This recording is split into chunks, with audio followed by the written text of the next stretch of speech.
50,000 বছরের রাস্তা হবে, যার যার কবর থেকে হাসরের মাঠ। ফুলচেরাতে পুল হবে 30,000 বছরের রাস্তা।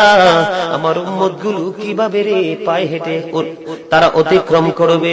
বন্ধু নবী এমনি এমনি কাঁদেনি রে, নবী জানিয়ে দিয়েছে কাল কিয়ামতের ময়দানে উম্মত গুলো খালি পায়ে থাকবে, মাটি তো তামা থাকবে। ও বন্ধু, তাদের শরীরে কোনো পোশাক থাকবে না, উলঙ্গ অবস্থায় থাকবে। এবং মা আয়েশা প্রশ্ন করলো, গো প্রাণের নবী, জানতে মনে চায় নবী গো, এই যে আপনার উম্মত গুলো উলঙ্গ অবস্থায় খালি পায়ে সবাই থাকবে গো নবী, তারা কি নারী পুরুষ একসাথে? কয় হ্যাঁ, নারী পুরুষ একসাথে। তারা কি কেউ কারো দিকে নজর দিবে না?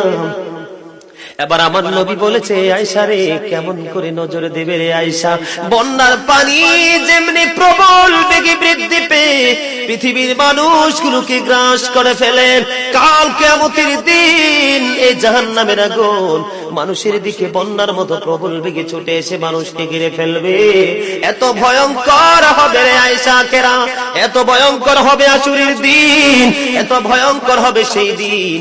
আর সেদিন এত বিপজ্জনক হবে, একটা পুরুষ আর একটা নারীর দিকে তাকাইবার মতো সুযোগ থাকবে না।